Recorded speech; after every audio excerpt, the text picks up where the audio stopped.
नीटला घेऊन मोठी कारवाई महाराष्ट्रात चालू आहे. ज्या लातूर पॅटर्नची चर्चा होती त्या माटेगावकरांना अटक केलेला त्याचे सूत्र आता नागपूरपर्यंत देखील आलेले आहे. आज नागपुरात देखील 2 विद्यार्थ्यांच्या घरी झाडाझडती झाली. एकूणच तुम्ही विद्यार्थी चळवळीत काम करणार आहे, काय वाटतं या सगळ्या प्रश्नाच्या बाबतीत? माझं नेहमीच म्हणणं आहे की ठीक आहे, पहिल्यांदा पेपर फुटी झाली नाही, ही आता पुण्यापासून चालू झाली आणि मला वाटतं अहिल्यानगर आणि नागपूर, नाशिक हे सगळीकडे पसरली आहे. एक एक पेपर 15 ते 20 लाखाला विकला गेला आणि हे NTHचेच लोक आहेत जे मला वाटतं खासगी क्लासेस घेतात आणि ते पेपर विकतात. हे पण आता उघडकीस आलं. तर मला वाटतं इकडे सरकारने असा एक काहीतरी कायदा करावा किंवा एक शिक्षा द्यावी जेणेकरून एक भीती बसावी. हे माझं नेहमी म्हणणार आहे की एक एक्झाम्पल सेट करा, एक उदाहरण सेट करा तुम्ही की ह्याच्यानंतर अशा गोष्टी झाल्या नाही पाहिजे. एक भीती वाटली पाहिजे की अशा गोष्टी करायच्या आधी. हे दरवर्षी किती आज 3 किंवा 4 मला वाटतं लहान मुलींचा मृत्यू झाला, सुसाईड केलं, त्यांनी आत्महत्या केली, त्यांचं काहीच नाही.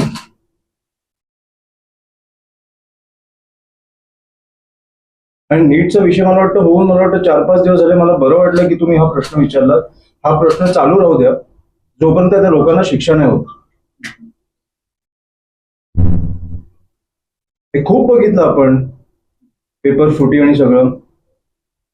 मी मगाशी बोललो तसं की एक सामान्य घरातला मुलगा असेल आणि एक असेल ज्याचा वडील श्रीमंत आहे किंवा आई श्रीमंत आहे, तो येऊन दाखवतोय मुलाला की तू 2 वर्ष ज्याच्यासाठी किंवा तू 2 वर्ष याच्यासाठी मेहनत घेतलीस, हा बघ मला पेपर मिळाला. म्हणजे त्या मुला किंवा मुलीवर काय झालं असेल? आणि परीक्षा रद्द करणं हा पर्याय आहे का? त्या मुला मुलींचं काय? तुम्ही तुमचे कमवले. मला वाटतं कुठेतरी कठोर कारवाई झाली पाहिजे, कुठेतरी एक उदाहरण सेट केलं पाहिजे आपण की ह्याच्या पुढे असं झालं तर हीच शिक्षा मिळणार. आणि ही शिक्षा जी आहे ती आपण आजच सेट केली पाहिजे. आता ज्या पद्धतीने या सगळ्या प्रकरणात CBI कारवाई करताय, जी काही कारवाई सुरू आहे, यावरून तुम्हाला वाटतंय का तुम्हाला जे अपेक्षित उदाहरण आहे ते सेट होऊ शकेल किंवा CBI या सगळ्या प्रकरणाला शेवटपर्यंत की आपल्याला लोक मिळालेत ना ज्यांनी पेपर लीक केलाय? मिळालेत ना? मग कारवाई काय चालू आहे? जिकडनं चालू झालं तिकडून कुठपर्यंत पोहोचलो ह्याचे सोर्सेस मिळाले, ती लोक मिळालेत, अजून कारवाई काय चालू आहे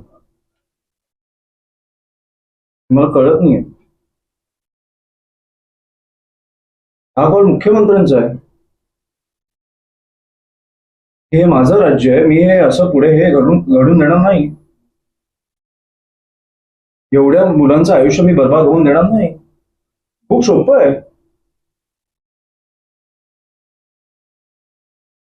पण म्हणजे एकूणच सरकार, प्रशासन आणि CBI या सगळ्या प्रकरणाला न्याय देईल या पद्धतीने कारवाई सुद्धा त्यावर ते दिल्यावर मी बोलेन. मला अजून पुणे प्रकरणात न्याय मिळालेला दिसत नाहीये, जिकडे त्या 3 वर्षाच्या मुलीच्या हत्या झाली, रेप होऊन. बिचारी लहान मुलगी आजीकडे गेलेली, तिची रेप होऊन हत्या होते. त्याच्यानंतर काय होतं? आपण त्याच्यावरती 2 दिवस बोलतो आणि मग प्रधानमंत्री आपल्या समोर येतात आणि बोलतात की सोनं नाही घ्यायचं, डिझेल नाही घ्यायचं, हे नाही घ्यायचं, ते नाही घ्यायचं. तो विषय संपला. त्याच्यावर काय करताय तुम्ही? आम्ही हे विषय सोडणार नाही आहोत. दिवसाला 50-100 बातम्या होतात. हे ज्यांची आत्महत्या होते, ज्यांचं मर्डर होतं, आपण ह्या गोष्टी सोडून द्यायच्या?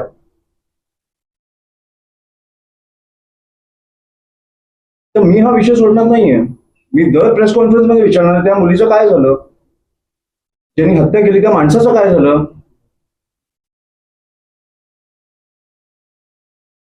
आणि हे विषय मला वाटतं की राजकारणी म्हणून नाही तर मी एक माणूस म्हणून पण विचारतो आणि तुम्ही पण पत्रकार म्हणून विचारा. हे विषय सोडू नका. कारण त्यावेळेला जेव्हा एक राज्य पेटतं ते 2 दिवसात कसं शांत होतं?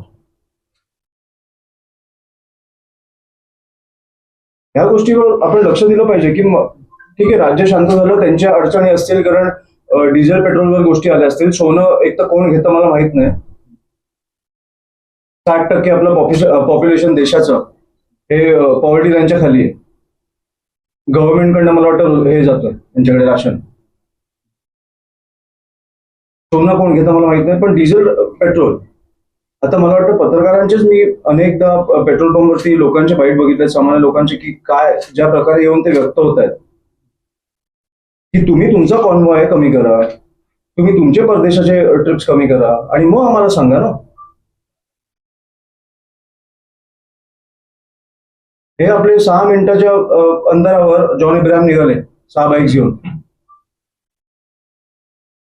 6 बाईक्स कशाला लागतात तुम्हाला 6 मिनिटाच्या अंतरावर जायला?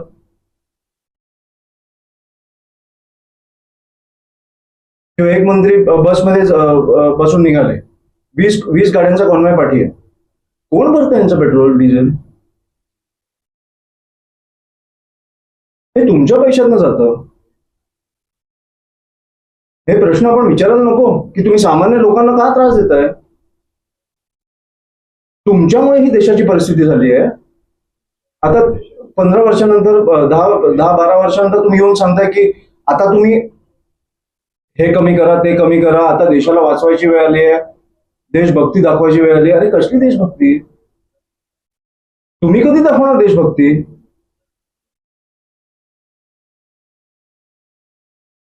तो त्यांनी पहिलं करावं. कुठेतरी नीटच्या माध्यमातून गरीब विद्यार्थी जेव्हा एखादा आपला करतो, आपला तो प्राण लावतो, भाड्याने कुठून तरी पैसे जुळवाजुळव करून ट्युशन क्लासेस छोटी मोठी का होईना लावतो. हो, मी तर ऐकलं शेतकऱ्यांनी जमीन विकली आणि क्लासेसचे पैसे भरले.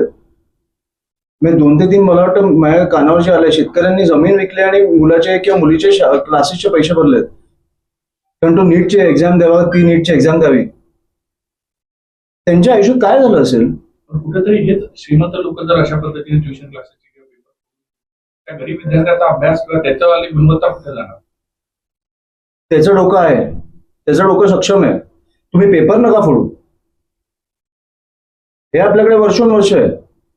श्रीमंत क्लासेसला जातात, गरीब विद्यार्थी आता लाईट खाली अभ्यास करून आपल्याकडे टॉपर्स आहेत. कुठचाही टॉपर तुमच्याकडे श्रीमंत क्लासेस मधले नसतील.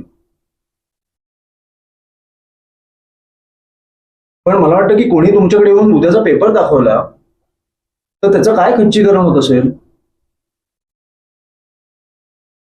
की मी एवढी मेहनत करून मी अभ्यास केलाय की लाईट स्ट्रीट लाईट खाली बसून किंवा घरात माझी परिस्थिती काय, मी एवढा अभ्यास केलाय आणि कोणतरी येऊन मला माझा कोणतरी मित्र हे दाखवतो पेपर.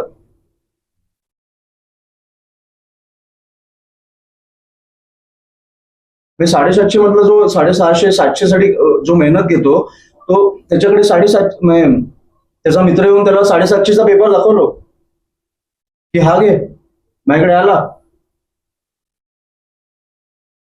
750 असते ना, 720.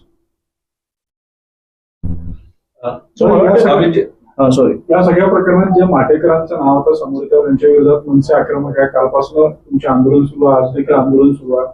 इथून पुढे हे आंदोलन कसे असतील, काय तुमची भूमिका असेल? आमची आंदोलनं आहेत ना, ती आक्रमकच असतात. आणि ती मला वाटतं गेले अनेक वर्ष आक्रमकच आहेत. म्हणजे जेव्हापासून पक्ष स्थापन झाले तेव्हापासून आक्रमक आहेत. मला वाटतं तर तुम्ही कुठेतरी आक्रमक व्हायची वेळ झाली. पत्रकार पण कुठेतरी आक्रमक झाले पाहिजे की ही काय परिस्थिती आहे. या अनेक गोष्टीत कुठेतरी पत्रकारांची पण मुलं मुली असणार जे नीट देत असणार.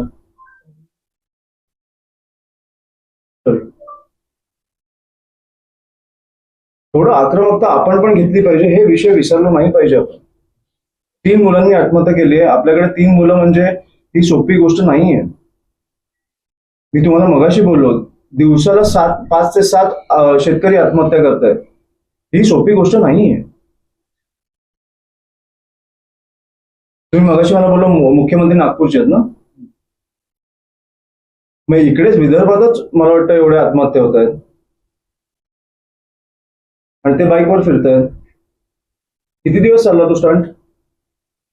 या विषयावर आपण बोलायचं नाही. अमितजी, विदर्भात मनसेला पक्ष बळकटी करण्यासाठी कशा प्रकारे आता तुमचं प्लॅनिंग असणार आहे भविष्यामध्ये? नाही, मी तुम्ही कसं बळकट करायचं ना, मी माझं बघेन. मी माझी मेहनत घेतोय. पण मला वाटतं की हे आपण माझ्या ह्याच्यावर जाऊया नको, सरकारला प्रश्न विचारूया. मी माझी मेहनत घेणार आहे. मी आता विदर्भाचा दौरा पण काढणार आहे जून जुलैमध्ये. पण हे ह्याच्यावर आपण थांबूया नको.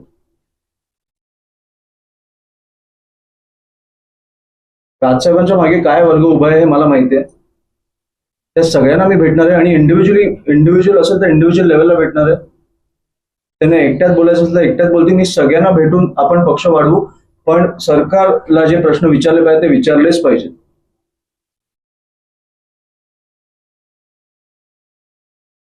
आपला 157 क्रमांक आहे फ्री प्रेस जर्नलमध्ये. फ्री प्रेस रँकिंग मध्ये आपण 157 तो. ज्या देशात ते गेले प्रधानमंत्री त्यांना विचारलं ते पळाले. ज्या देशात ते गेले नॉर्वे हा पहिला नंबरवर आहे फ्री प्रेस मध्ये. त्यांनी विचारलं की तुम्ही आमच्याकडनं प्रश्न घेणार आहात का, ते पळाले. आपली अर्थव्यवस्था अशी झाली आहे देशाची. आपले अर्थमंत्री येऊन आपल्यासमोर एकदा तरी प्रेस कॉन्फरन्स दिली आहे का की काय परिस्थिती आहे, काय होणार आहे? कोणी सांगणार आहे आपल्याला काय होणार आहे? का सोनं घ्यायचं नाही, का डिझेल पेट्रोल भरायचं नाही?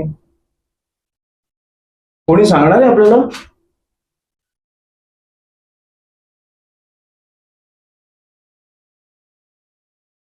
जे येऊन तुम्ही बोलता त्याचं एक स्पष्टीकरण द्या की का नाही घ्यायचं हे सगळं. एवढे रांग का लागले पेट्रोल पंपच्या बाहेर? का घाबरवताय आम्हाला? सांगा ना. देशाची काय परिस्थिती आहे हे तुमची जबाबदारी आहे. तुम्ही ज्या लोकांना बसवलंय ते तुमचं ऐकणारच आहेत, बाईकवर फिरणं आणि बसमध्ये फिरणं वगैरे. पण ज्या लोकांनी तुम्हाला बसवलंय त्यांना कधीतरी सांगणार आहात का?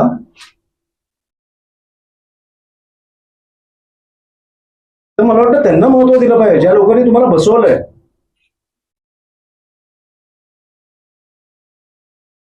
तर तुमचं काय आकलन आहे? कारण आता मोदींनी देखील 2 वेळा सांगितलं, मुख्यमंत्र्यांनी देखील सांगितलं स्थिती वाईट आहे, देश कुठे असेल, भारताची अर्थव्यवस्था कुठे असेल, काय पाहतो? मी एवढं त्यांच्या एवढं हे नाहीये जिनियस. पण मला वाटतं हे पंतप्रधानांनी येऊन सांगितलं पाहिजे त्यांचा दौरा कधीतरी जेव्हा होईल तेव्हा की आपली देशाची काय परिस्थिती आहे. एक प्रेस कॉन्फरन्स घेतली पाहिजे जिकडे देशातले पत्रकार बोलवले पाहिजेत आणि एक प्रेस कॉन्फरन्स घेऊन त्यांनी सांगितलं पाहिजे. खूप पेड इंटरव्ह्यू झाले, सगळं झालं. आता आमच्या लोकांची काय परिस्थिती आहे हे आम्हाला सांगा. तुम्ही कुठे कुठे चुकलात हे सांगू नका, हे तुम्ही सांगणार पण नाही. देशाची काय परिस्थिती आहे सांगा. आम्ही काय करायचं नाही हे नका सांगू. आणि आमच्यामुळे देश वाचवायचा आहे हे नका सांगू. तुम्ही तुमच्यामुळे देशाची काय हाल झाले हे सांगा. ठीक आहे, thank you. Like, share, and subscribe. Test Tech News. Stay tuned for the latest updates.